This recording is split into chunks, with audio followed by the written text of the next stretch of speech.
Hamıya salam. Unreal Engine daxilində bugünkü dərsimizdən etibarən multiplayer mövzusunu öyrənəcəyik. Ümumiyyətlə, mühərrik daxilində çoxsaylı istifadəçi dəstəyinin necə həyata keçiriləcəyini, multiplayerin əsaslarını və digər məsələləri bugünkü dərsimizdən etibarən öyrənəcəyik. Ümumiyyətlə, multiplayerin Unreal Engine daxilində necə təşkil olunduğunu, qoşulma üçün şəbəkə növlərini və son olaraq lokal multiplayerin mühərrik daxilində necə istifadə edə biləcəyimizi öyrənəcəyik. İlkin öncə mühərrik daxilində multiplayerin növlərindən danışacağıq. Ümumiyyətlə, Unreal Engine daxilində multiplayerin strukturunu 4 yerə bölə bilərik. Birinci standalone game rejimindən danışacağıq. Bu tip oyunlara avtonom oyunlarda deyilir. Bu tip qoşulma zamanı oyunun özü elə birbaşa server rolunda çıxış edir. Burada server və klient haqqında söz düşmüşkən, klient məhz oyuna qoşulan istifadəçilərin özləri nəzərdə tutulur. Server isə həmin oyunçunun sorğu göndərdiyi istənilən bir kompüterdən burada söhbət gedə bilər və yaxud da dediyimiz kimi server rolunda birbaşa klientin özü də çıxış edə bilər. Standalone rejimdə burada tək oyunçu ilə oynanılan oyunlar nəzərdə tutulur. Bu oyunlara single player və yaxud da sadəcə olaraq offline multiplayer oyunlarda deyilir. Hansı ki, bu oyun rejimində dediyimiz kimi həm single player oyun olaraq düzəldə bilərik, həm də burada bir neçə kontrollerlərdən istifadə edərək ekranımızı split edib digər oyunçuların qoşulub oynamasını təşkil edə bilərik. Bu tip oyunlara misal olaraq Mortal Kombat, Tekken, Driver və s. bu tip oyunları misal çəkə bilərik. Növbəti danışacağımız rejim klient rejimidir.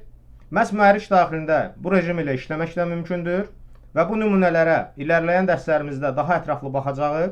Bu tip qoşulma zamanı oyunun özü klient rolunda çıxış edir. Hansı ki, müəyyən çox istifadəçi sessiyalarına burada qoşulma baş verir. Burada klient heç bir serverin yerinə yetirdiyi əmrləri həyata keçirə bilməz. Lakin bunun üçün burada danışdığımız klient rolunda çıxış edən istifadəçi serverdən müəyyən icazələr ala bilər və həmin serverə müəyyən sorğular ötürə bilər. Növbəti danışacağımız şəbəkə növü Listen server adlanır. Bu tip qoşulmalar zamanı oyun ərzində oyunçulardan birinin cihazı, bu mobil cihazda ola bilər və yaxud da digər cihazlarda ola bilər. Dediyimiz kimi bu tip qoşulma zamanı oyunçulardan biri server rolu oynayır, yəni host rolu oynayır. Artıq bu tip qoşulma növlərində oyunçular həm uzaq məsafədən həmin oyuna qoşula bilir, həm də digər oyunçular istənilən zaman lokal xarakter daşıya bilir. Burada server rolu oynayan oyunçuya dediyimiz kimi host və yaxud da master klient deyilir. Bu tip oyunlara məşhur hamımızın tanıdığı Among Us adlı oyunu nümunə çəkmək olar. Məhz bu oyun daxilində misal üçün 4 oyunçu eyni zamanda sessiyaya qoşulan zaman oyunçulardan biri host rolu oynayır və digər 3 istifadəçi həmin o host rolu oynayan, yəni server rolu oynayan oyunçunun cihazına qoşulur. Məhz bu şəkildə bu tip qoşulma zamanı şəbəkə realizə olunur. Və son olaraq danışacağımız qoşulma növümüz isə buna dedicated serverlər də deyilir. Dedicated serverlər ümumiyyətcə ayrılmış serverlər adlanır. Bu tip qoşulma zamanı əsasən hansı istifadəçinin, yəni server rolu oynayan istifadəçinin cihazında server proqram təminatı işə düşür və yaxud da haradasa xüsusi bir fiziki server quraşdırılır. Məhz bu qoşulma növünə dedicated serverlər deyilir. Serverlərin özü isə bildiyimiz kimi sadəcə olaraq buna proqram təminatı da deyə bilərik. Çünki server daxilində bildiyimiz kimi heç bir vizual effektlər, səs effektləri və yaxud da qrafik məsələlər heç bir halda emal olunmur. Serverlər daxilində yalnız və yalnız xüsusi algoritmik məsələlər emal olunur. Serverin daxilində emal prosesi zamanı sessiyalar baş verir. Hansı ki, bu sessiyalar zamanı müvafiq klientlərdən server sorğunu qəbul edir və müvafiq olaraq bu sorğulara əsasən emal prosesi həyata keçirilib və adekvat cavab göndərilir. Məhz buna görə də böyük həcmli oyunlar üçün əsasən dedicated serverdən istifadə olunur. Misal üçün, multiplayer oyunlarda server və klient arasında məlumat mübadiləsinin necə getməyini sadə bir dildə izah etsək, klient oyun ərzində müəyyən sessiyaya qoşulan zaman, misal üçün fərz edək ki, qarşıya doğru hərəkət etmək istəyir. Məhz bu zaman fərz edək ki, klaviaturada hansısa bir klavişə klik edir. Misal üçün W klavişinə klik edib qarşıya doğru hərəkət etmək istəyir. Bu zaman hansı proses baş verir? Bu zaman həmin klient serverə bir sorğu göndərir, yəni qarşıya doğru hərəkət etməyini istədiyi barədə. Məhz server daxilində bu məlumat əvvəlcədən emal olunur. Əgər həmin oyunçunun qarşısında heç bir maneə və yaxud da bu oyunçunun qarşıya gedəcəyini maneə törədəcək digər bir vasitələr yoxdursa, həmin klientə və eyni zamanda digər bütün sessiyaya qoşulmuş klientlərə məlumat göndərilir bu barədə ki, həmin oyunçu artıq qabağa doğru hərəkət edə bilər. Məhz bu şəkildə məlumat emalını isə multiplayer oyunların daxilində replikasiya deyilir. Replikasiya Azərbaycan dilində buna təkrarlanma da deyə bilərik. Yəni, burada hər hansısa bir klient və yaxud da server arasında və yaxud da ümumiyyətcə digər klientlər arasında məlumat mübadiləsinin təkrarlanmasına multiplayer oyunların daxilində replikasiya deyilir. Bu haqda isə ətraflı irəliləyən dərslərimizdə sizlərlə danışacağıq. İndi isə gəlin mühərrik daxilində lokal multiplayerin necə işlədiyini sizlərlə birlikdə öyrənək. Ümumiyyətlə mühərrik daxilində multiplayer tipli oyunları hazırlayarkən burada gördüyümüz 3 nöqtəyə klik edirik və aşağı hissədə Multiplayer Options bölümündə bu tənzimləmələri həyata keçirə bilərik. İlkin olaraq burada Numbers of Players bölümünü görürük. Məhz bu bölüm vasitəsilə oyuna qoşulacaq oyunçu sayını burada təyin edə bilərik. Burada maksimal təyin edə biləcəyimiz oyunçu sayımız hal-hazırda gördüyümüz kimi 4-dür. Təbii ki, oyunçu sayını istəyimizə uyğun olaraq tənzimləyə bilərik.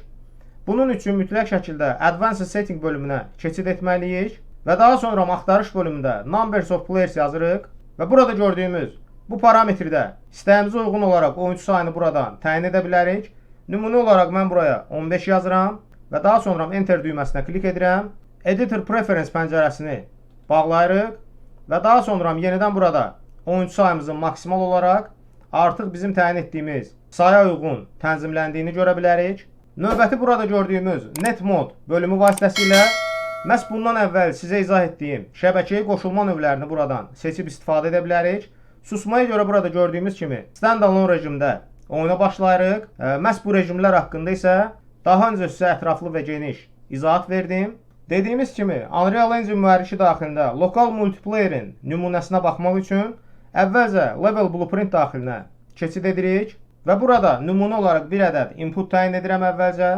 Inputumuzu burada təyin etdikdən sonra Create Local Player adlı funksiyanı burada çağırırıq. Funksiyamızı burada çağırdıqdan sonra alınan nəticələri compile və save edirik. Daha sonra səhnədə Player Startımızın duplikatını yaradırıq. Və gördüyümüz kimi hal-hazırda səhnədə 2 ədəd Player Startımız mövcuddur. Daha sonra bu bölümdən oyuncu sayımızı yenidən 1-ə salırıq və növbəti olaraq oyuna başlayırıq. Hal-hazırda oyuna başladığımız zaman bir oyuncu ilə oyuna başladığımızı görürük və biz klaviaturada Y klavişinə klik etdiyimiz zaman artıq gördüyümüz kimi bizim ekranımız split olunur, yəni bölünür və hal-hazırda oyuna 2 oyuncu ilə davam edə bilirik. Lakin mənim nümunəmdə hal-hazırda əlavə kontrolerim olmadığına görə ikinci oyunu burada test edə bilməyəcəyəm. Sizin nümunədə əlavə kontroleriniz mövcuddursa, təbii ki, bu kontroleri də burada qoşaraq ikinci oyunçunu istifadə edə bilərsiniz. Burada digər vacib bir məqam bundan ibarətdir ki, daha öncə sizə şəbəkəyə qoşulma növləri haqqında danışan zaman Standalone-da, yəni mühərrik daxilində lokal multiplayer nümunələrini sizə izah etdiyim zaman burada Mortal Kombat və digər bu tipli oyunlardan nümunələr sizə çəkdim. Məhz həmin oyunların daxilində bildiyimiz kimi ekranımız bizim split olunmur, yəni bir tam ekran daxilində 2 oyuncu eyni zamanda qoşularaq oyunda iştirak edir. Məhz bu tip oyunları hazırlamaq üçün isə əvvəlcə biz Project Setting bölümünə keçid etməliyik. Daha sonra burada Maps and Modes bölümünə keçid edirik və burada aşağı hissədə Local Multiplayer adlı bölümü görürük. Məhz burada Use Split Screen adlı bölümü söndürdüyümüz zaman oyuna yenidən başlayırıq və hal-hazırda mən klaviaturada Y klavişinə klik etdiyim zaman gördüyümüz kimi bizim ekranımız split olunmadan tam ekran şəklində hər iki istifadəçi oyuna qoşula bilir. Məhz bu şəkildə Mortal Kombat tipli oyunları mühərrik daxilində istifadə edə bilərik. Lakin bu parametri geriyə qaytardığımız zaman burada Two Player Split Screen Layout bölümünü görürük. Məhz bu bölüm vasitəsilə ekranımızın horizontal və yaxud da vertikal şəkildə bölünməyini təşkil edə bilərik. Burada susmaya görə gördüyümüz kimi horizontal olaraq durur. Məhz burada vertikal seçimi seçim etdiyimiz zaman oyuna yenidən başlayırıq. Y klavişinə klik etdiyimiz zaman artıq bizim ekranımız horizontal şəkildə deyil, vertikal olaraq iki hissəyə ayrılır. Bu tip oyunlarda nəinki iki istifadəçinin, istənilən sayda istifadəçinin bu tip oyunlarda qoşulub oynaması mümkündür. Misal üçün, hal-hazırda sizə 2 oyunçu deyil, 3 oyunçunun eyni zamanda lokal multiplayer şəbəkə növü ilə oyuna necə qoşulub istifadə edəcəyini göstərəcəyəm. Bunun üçün əvvəlcə səhnədə player startımızı yenidən bir ədəd artırırıq. Sadəcə olaraq səhnədə mövcud olan player startımızı dublikat edirik. Bu şəkildə gördüyümüz kimi hal-hazırda səhnədə 3 ədəd player startımız mövcuddur. Və daha sonra level blueprint daxilinə keçid edirik. Burada gördüyümüz create local player adlı funksiyamızı kopyalayırıq bu şəkildə. Yəni hal-hazırda ən primitiv üsulla, yəni ən sadə başlanğıc üsulla bu funksionallığı sizə izah edirəm. Funksiyamızı burada bu şəkildə kopyaladıqdan sonra compile düyməsinə klik edirik və daha sonra oyuna yenidən başlayırıq. Və burada yenidən Y klavişinə klik etdiyimiz zaman artıq gördüyümüz kimi bizim ekranımız 2 hissəyə deyil, 3 hissəyə bölünmüş olacaq və bu şəkildə eyni zamanda 3 oyunçu vasitəsilə eyni oyun daxilində asan bir şəkildə istifadə edə bilərik. Və buradan ekranın bölünmə şəklini və digər məsələləri isə Project Setting daxilində lokal multiplayer bölümündə burada gördüyümüz 3 Player Split Screen Layout bölümündə tənzimləyə bilərik. Bunun üçün sadəcə olaraq buradakı 4 ədəd bizə verilmiş parametrdən birini istifadə edə bilərik. Misal üçün burada horizontal olaraq bu bölümü müəyyənləşdiririk və yenidən oyuna başlayırıq və biz bu dəfə yenidən Y klavişinə klik etdiyimiz zaman artıq bizim ekranımız bundan öncəki kimi deyil, 3 bərabər şəkildə horizontal olaraq hissələrə bölünəcək.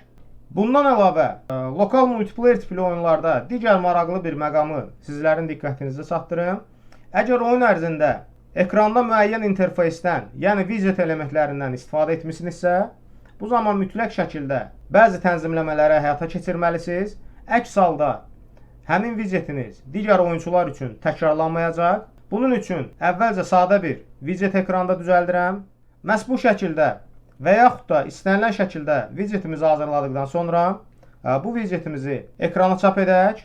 Bunun üçün öz personajımızın redaktoruna daxil olaq və birbaşa personajımızın redaktoru daxilində Begin Play adlı eventimizdə bu gördüyümüz widgetimizi create edək və hal-hazırda gördüyümüz kimi yeni düzəltdiyimiz widgetimizi ekranımıza bu şəkildə bildiyimiz qaydada çap edirik. Burada gördüyümüz kimi Event Begin Play adlı eventimizdə və yenidən oyuna başlayırıq və hal-hazırda ekranda həmin bu widgetimizin çap olunduğunu görürük. Lakin klaviaturada Y klavişinə klik etdiyimiz zaman bu widgetimizin bütün oyunçulara tətbiq olunmadığını görürük. Yəni bu widgetin tam ekrana tətbiq olunduğunu hal-hazırda görürük. Lakin dediyimiz kimi burada əsas vacib bir məqam ondan ibarətdir ki, bu widgetimizin hər bir oyunçumuza, yəni hər bir oyunçumuzun ekranına tətbiq olunmağını istəyiriksə, bu zaman mütləq şəkildə hal-hazırda sizə göstərəcəyim funksiyonallığı həyata keçirməlisiniz. Bunun üçün burada Add to Viewport adlı funksiyanı silirik və burada gördüyümüz Add to Player Screen adlı funksiyanı buradan seçirik. Bu funksiyanı burada çağırdıqdan sonra ümumiyyətcə burada ekrana çap etdiyimiz widgetimizi buradan kat edirik. Bunun üçün klaviaturada Ctrl-X qısa yolundan istifadə edirik və daha sonra keçid edirik öz player kontrolerimizin redaktoru daxilinə.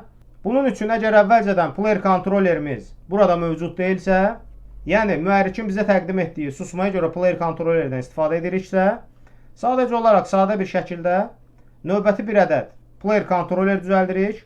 Content browserdə sağ klik edirik və Blueprint class bölümündən burada gördüyümüz Player Controller adlı klassımızı seçirik. Uyğun adlandırmanı həyata keçirdikdən sonra kontrolerimizin redaktoruna daxil oluruq və burada ilkin öncə mütləq şəkildə Functions bölümündən Override bölümünə keçid edirik və burada gördüyümüz onPieces adlı override'ımızı burada çağırırıq və daha öncə kat etdiyimiz kodumuzu buraya yapışdırırıq və kodu bu şəkildə tamamlayırıq. Alınan nəticələri compile və save edirik və burada yeni düzəltdiyimiz kontrolerimizi birbaşa Game Mode bölümündə bu hissəyə mənimsədirik bu şəkildə və yaxud da bu bölümü açıb buradan öz player kontrolerimizi əlavə edirik. Bu parametrləri tənzimlədikdən sonra yenidən hal-hazırda oyuna başlayırıq və Y klavişinə klik etdiyimiz zaman artıq bizim təyin etdiyimiz widgetimizin hər üç oyunçunun pəncərəsinə tətbiq olunacağını buradan görmüş oluruq. Məhz bu şəkildə mühərrik daxilində lokal multiplayer tipli oyunları olduqca sadə bir şəkildə hazırlayıb istifadə edə bilərik. Dediyim kimi, növbəti ilərləyən dərslərimizdə multiplayer dərslərimiz davam edəcək və ən başlanğıc səviyyədən həmişə olduğu kimi üst səviyyələrə qədər bütün məsələləri dəqiqliklə sizlərə izah edəcəyəm. Kanalımıza abunə olmağı və videolarımızı bəyənməyi unutmayın.